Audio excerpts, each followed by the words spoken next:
नमस्कार, मैं हूं पवन गुप्ता। बढ़ते हैं उत्तराखंड के बुलेटिन की ओर। बुलेटिन से पहले एक नजर उत्तराखंड की हेडलाइंस की ओर। हरिद्वार पहुंचे मुख्यमंत्री पुष्कर सिंह धामी, भल्ला क्रिकेट स्टेडियम का किया उद्घाटन। हर की पैड़ी पर मनाया गया भव्य दीपोत्सव, सीएम धामी दीपोत्सव में हुए शामिल। टिहरी में निकाय चुनाव को लेकर कांग्रेस की मंथन बैठक संपन्न, कांग्रेस की नाकामियों को घर घर पहुंचाने का आह्वान। देहरादून में जिलाधिकारी ने लगाया जनता दरबार, शिकायत को लेकर पहुंची वृद्ध महिला, जिलाधिकारी ने दिया समाधान का आश्वासन। ऊर्जा निगम ने उपभोक्ताओं को दी 324 करोड़ की राहत, बिजली की दरों पर 88 पैसे प्रति यूनिट की कमी।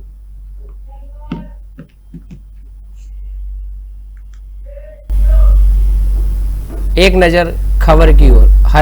हरिद्वार में सीएम पुष्कर सिंह धामी ने पन्ना लाल भल्ला क्रिकेट स्टेडियम में आयोजित कार्यक्रम में प्रतिभाग करते हुए 1378 लाख की 3 परियोजनाओं का लोकार्पण किया। लोकार्पण की नई योजनाओं में 905 लाख रुपए की लागत से पन्ना लाल भल्ला क्रिकेट स्टेडियम का विकास एवं विस्तार कार्य, 143 लाख रुपए की लागत से डाम कोठी पुल का विद्युत फसाड सौंदर्यकरण कार्य, 330 लाख रुपए की लागत से चंडी देवी पुल के विद्युत फसाड सौंदर्यकरण का कार्य शामिल है।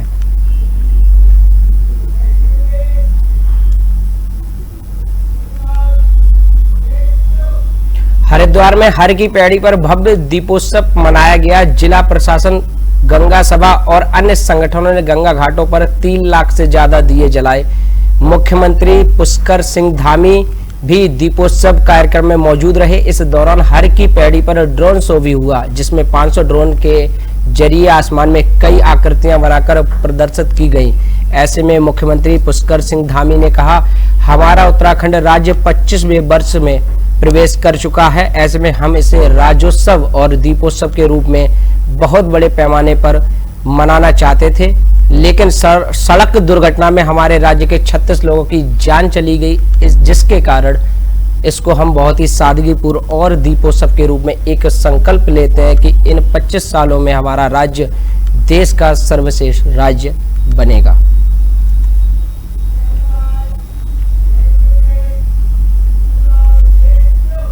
निकाय चुनाव को लेकर आज शहर कांग्रेस कमेटी नई टिहरी की मंथन बैठक संपन्न हुई।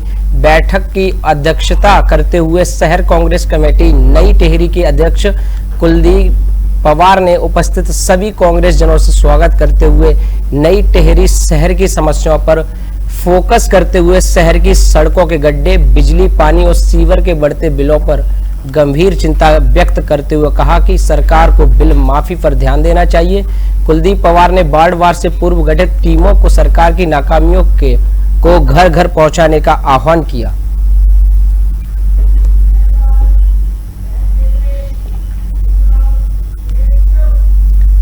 खबर देहरादून से है, जहां जिलाधिकारी सविन बंसल ने अपने कार्यालय में जनता दरबार लगाया, जिसमें कुल 80 शिकायतें प्राप्त हुई। वहीं इस बार अधिकतर मामले जमीन विवाद और महिला अपराध को लेकर आई थी, जिसमें जिलाधिकारी ने इन विवादों के निस्तारण के लिए इन्हें एसएसपी कार्यालय और एसटी/एसपी कार्यालय भेज दिया। वहीं मौके पर शिकायत लेकर पहुंची एक वृद्ध महिला ने बताया कि जब वह देहरादून अपने घर पर ताला लगाकर बाहर गई हुई थी, तो राम दयाल और यशोदा के द्वारा उनके घर के गेट पर छत को तोड़कर उनके कीमती सामान को चुरा लिया गया और अब वह मुंह बोले भाई के घर पर रह रही हैं। आगे उन्होंने कहा कि पुलिस अब उनके सामान और उनके घर को वापस दिलाने का काम करे।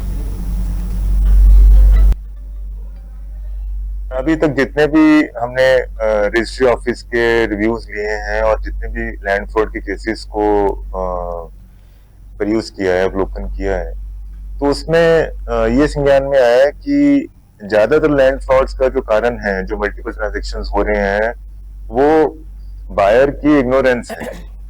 कहीं ना कहीं पे जो बायर हैं उनको ये संज्ञानित नहीं हो पा रहा है कि कहाँ से वो उस जमीन के टुकड़े के बारे में डिटेल्स देखें कि उसका ऑलरेडी पहले ट्रांजैक्शन हो चुका है या नहीं, या वो पहले किसके नाम पे है, चढ़ी हुई है खतौनी में। हमारी रजिस्ट्री डिपार्टमेंट की एक इसमें वेबसाइट एग्जिस्ट करती है e-registration.gov.in करके। उसका हमें ये फील हुआ है कि उचित प्रचार प्रसार की शायद कहीं पर कमी रही होगी, और जिससे जो आम जनमानस है उनको उसका एक्सेस नहीं हो पा रहा है। तो किसने आपके सामान को? क्या पता मुझे, क्यों तोड़ा, कैसे तोड़ा, कौन तोड़ा है, उसका नाम क्या है? रामदयाल और वो यशोदा। जब घर तोड़ा गया, सामान जब लूटा गया, तो आप कहाँ थे? मैं नहीं थी, मैं गढ़वाल जा रखी थी। आप कब से वहाँ रह रहे थे उस मकान में? बहुत साल हो गए, 70 साल हो गए। उस मकान में जाके वहीं आई थी, मैं उसी मकान में रह रही थी। तो आज आप जिलाधिकारी से मिले? उत्तराखंड पावर कॉरपोरेशन लिमिटेड उपभोक्ताओं के लिए लगातार सकारात्मक कदम उठा रहा है।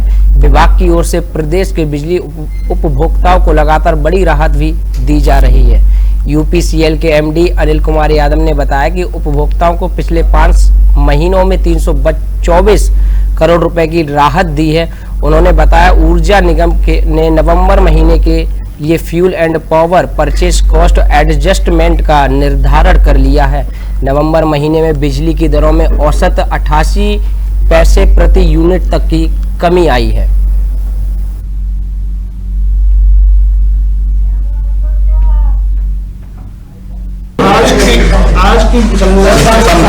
आज की संगोष्ठी का केवल एक उद्देश्य था कि विभाग कल कहाँ था, आज कहाँ है और कल कहाँ जाएगा। विभाग की स्थिति कल क्या थी, आज क्या स्थिति है, हमारा फ्यूचर प्लान क्या है, उस पर हम लोग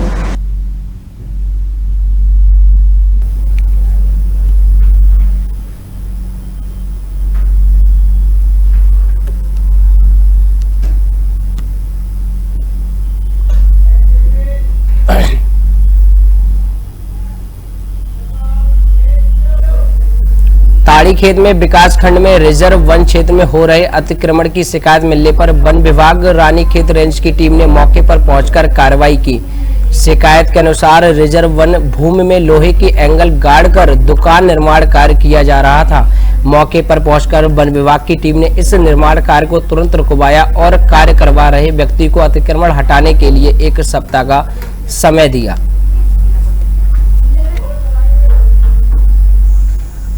ताड़ीखेत क्षेत्र में हमारे कठलेक बीट पड़ता है। कठलेक बीट में जो है पिछले 1-2 दिनों से एक शिकायत थी कि किसी चाय की दुकान का जीर्णोद्धार किया जा रहा है और जिसके द्वारा जो है वहां पर कुछ क्षेत्र में रिजर्व फॉरेस्ट में अतिक्रमण की संभावना जताई गई थी।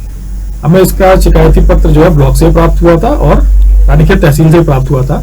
इसके उपरांत हमने एक जांच टीम गठित करके वहां टीम मौके पर भेज रखी है और जो भी उसमें निकल के आता है, अगर वो बताते हैं कि वाकई वहां पर अतिक्रमण करने की संभावना है या किया जा रहा है, तो उस पर उचित कार्रवाई की जाएगी और उसी अकॉर्डिंग करस्पॉन्डेंस जो है तहसील से और ब्लॉक से किया जाएगा।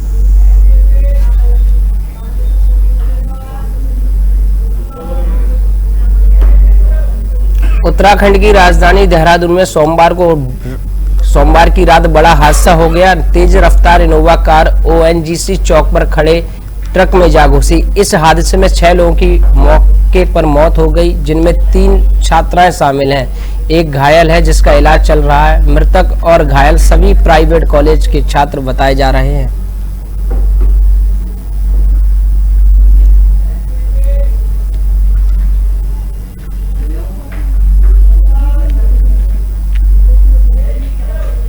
पंतनगर थाना क्षेत्र में आज सुबह बस और छोटे हाथी की भिड़ंत हो गई। छोटे हाथी में सवार सभी मजदूरी करने जा रहे 31 लोग घायल हो गए। सूचना पर पहुंची पुलिस ने घायलों को जिला अस्पताल पहुंचाया। 5 लोगों की हालत गंभीर होने पर हल्द्वानी हायर सेंटर रेफर किया है। सूचना पर एसएसपी मणिकांत मिश्रा सहित तमाम अधिकारी अस्पताल पहुंचे और घायलों का हालचाल जाना। पुलिस ने बस चालक पर और मजदूर के ठेकेदार को हिरासत में लेते हुए पूछताछ कर रही है।